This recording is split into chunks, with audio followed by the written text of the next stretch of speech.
الكائنات الفضائية. وزارة الحرب الأمريكية نشرت ملفات حكومية متعلقة بالأجسام الطائرة. وثائق ال FBI صورة.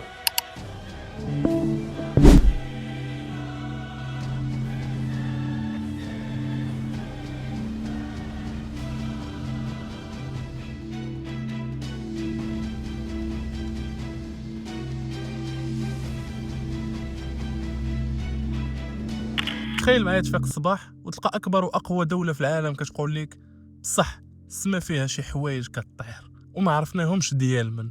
هادشي اللي كنقول لك ماشي فيلم خيال علمي ديال هوليوود، هادشي راه واقع دابا، وبالضبط في الجمعه 8 ماي 2026 البنتاغون اي وزاره الدفاع الامريكيه فرشات كلشي وبدات كتلوح الدفعه الاولى ديال الملفات السريه على الاطباق الطائره، ولا كيفاش ولاو كيسميوها دابا UIP، الظواهر الشاذة الغير المحددة. هادشي جاب امر مباشر من الرئيس دونالد ترامب اللي قال لهم يخرجوا هادشي للعموم بدعوى الشفافية القصوى. 162 وثيقة وفيديو موقع رسمي جديد سميتو UFO. وجدوا كاس ديال القهوة وحلوا ودنكم مزيان، حيت داكشي اللي تصور وداكشي اللي تسرب في هاد القرص يخليك تشوف السما بنظرة في شكل. صحفيين بحال بيتر دوسي ديال فوكس نيوز توصلوا بقرص صلب فيه فيديوهات كتصدم الجيش الامريكاني براسو بكاع الرادارات والتكنولوجيا اللي عنده. كيقول لك والله ما عرفنا شنو هادشي. من بين هاد الفيديوهات فيديو الامارات يونيو 2024 كيبان جسم غريب في السماء، البنتاغون وصفوه بقطره ماء مقلوبه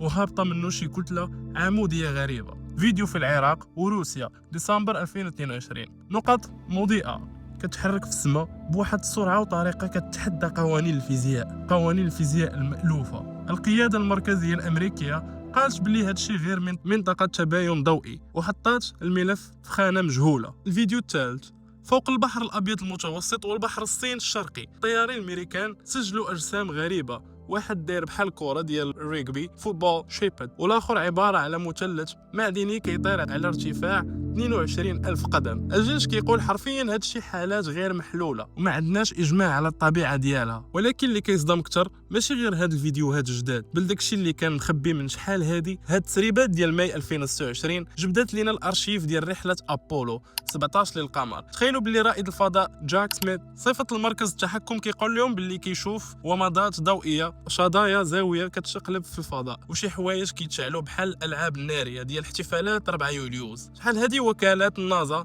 كانت كتسد هذه المواضيع وكتقول باللي هذيك غير مواد عازله ولا غبره طارت من المركبه. ولكن اليوم البيت الابيض كيخرج للعلن وكيقول باللي ما كاين حتى شي اجماع باللي هذيك فعلا غير غبره. هادشي كيعني ان داكشي اللي شافوه رواد الفضاء ديال داك الوقت راه بصح كان شي حاجه غريبه كطوف معاهم في الفضاء. السؤال اللي كيطرح راسو علاش الامريكان قررت تفرقع هاد الرمانه في هاد الوقت بالضبط؟ القصه بدات من الرئيس الاسبق باراك اوباما فلتات ليه هضره في واحد اللقاء وقال باللي الكائنات الفضائيه حقيقيه. وملي سولو ترامب على هذا التصريح الجواب ديالو كان خطير. قال لهم باللي اوباما سرب معلومات سريه ما كانش خاصو يقولها. يعني الحكومه عارفه باللي كاين شي حاجه، ولكن باش نكونوا واقعيين وما نبيعوش لكم غير الوهم، البنتاغون في تقرير كان خرجوا في 2024 قال باللي راه ما كاينش دليل قاطع على وجود كائنات فضائيه، وباللي بزاف ديال هاد الاجسام يقدروا يكونوا بالونات في الطقس ولا طيور ولا تكنولوجيا متطوره ديال دول اخرى بحال روسيا ولا الصين. السياسيين في الكونغرس